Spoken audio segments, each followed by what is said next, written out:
Now exercise 2 का part number 4 discuss करते हैं। इसमें कॉम्प्रहेंशन नंबर 1 है जो कि क्रोमेटिक एब्रेशन से रिलेटेड है। क्रोमेटिक एब्रेशन का मतलब क्या है? अगर मान लो ये कोई कन्वर्जिंग लेंस है और इस पर लाइट जो है वो इंसिडेंट हो रही है और वाइट लाइट है, ये वाइट लाइट है। फोकस जो होता है 1/f equal to n-1 1/r1 -1/r2 होता है। और वाइट लाइट में टोटल 7 कंपोनेंट ऑफ वेव होती है फ्रॉम रेड कलर से वायलेट कलर। और r से विथ की तरफ जाने पर रिफ्रैक्टिव इंडेक्स n की वैल्यू क्या होगी? इंक्रीज होती है, बिकॉज n इक्वल टू होता है a plus b divide by lambda square.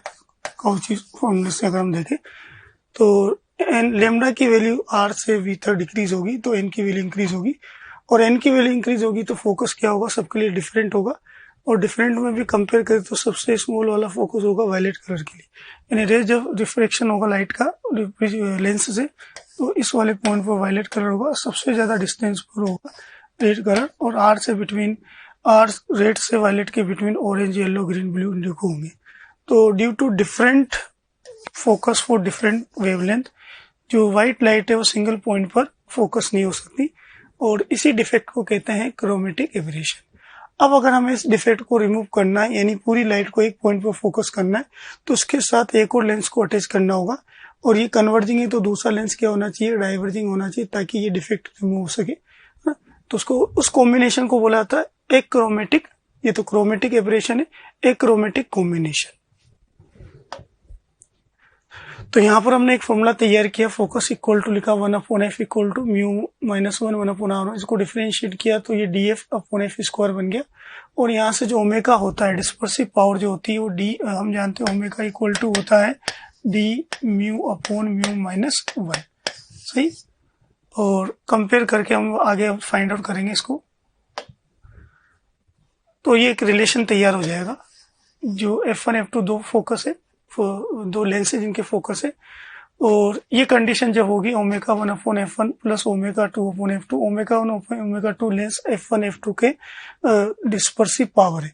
तो ये जो कंडीशन बनी है ये एक क्रोमेटिक कॉम्बिनेशन की कंडीशन है ना।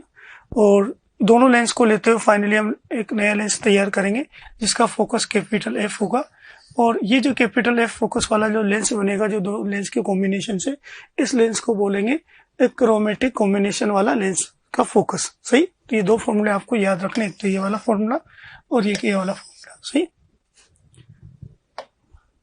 Now question number 1, chromatic aberration in the formation of the image by the lens arise because. अभी हमने देखा क्रोमेटिक एब्रेशन क्यों होता है, तो डी वाला ऑप्शन बिल्कुल सही है, focal length vary with wavelength, सही।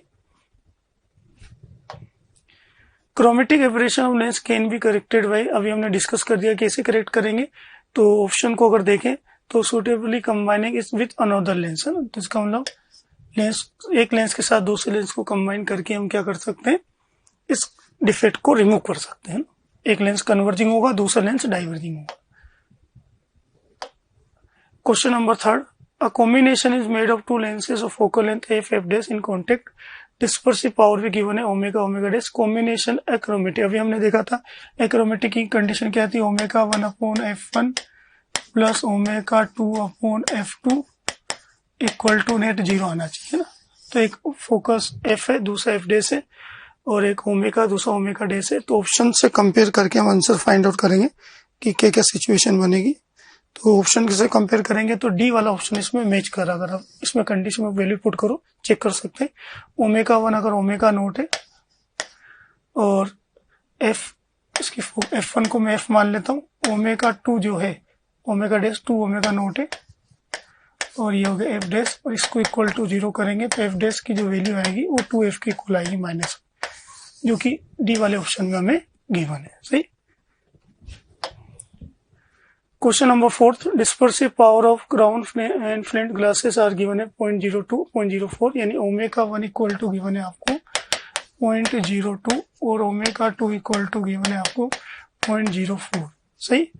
Chromatic converging lens of focal length is made by keeping to lenses, यानी कैपिटल F की वैल्यू गिवन है हमें 40 सेंटीमीटर। तो हमें उन दो लेंस का पता करना है जिसके कॉम्बिनेशन से लेंस बना होगा।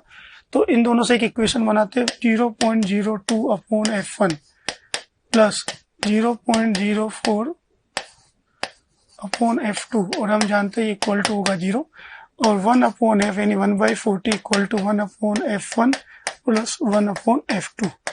तो एक इक्वेशन ये हो गया और एक इक्वेशन ये हो गया, दोनों इक्वेशन को सोल्व करेंगे तो फाइनल आंसर आ जाएगा बी। सही।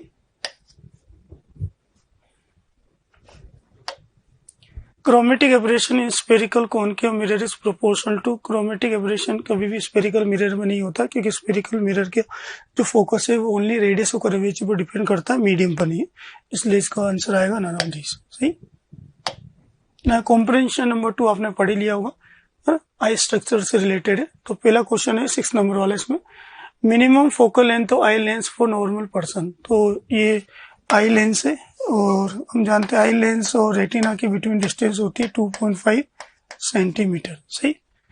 ऑब्जेक्ट को मिनिमम से मिनिमम दी डिस्टेंस यानी 25 सेंटीमीटर पर रख सकते हैं और मैक्सिमम डिस्टेंस जो हो सकती है वो इनफाइनाइट हो सकती है। तो क्वेश्चन नंबर 6 में हमें minimum focal length find out करना है। तो मिनिमम फोकल लेंथ तब होगा जब डिस्टेंस भी मिनिमम होगी। तो ऑब्जेक्ट को हमने रखा है 25 सेंटीमीटर पर, इमेज बनेगी 2.5 सेंटीमीटर पर रियल इमेज। तो 1/v 2.5 minus minus plus 1/u यानी 1/25 इक्वल टू 1/f।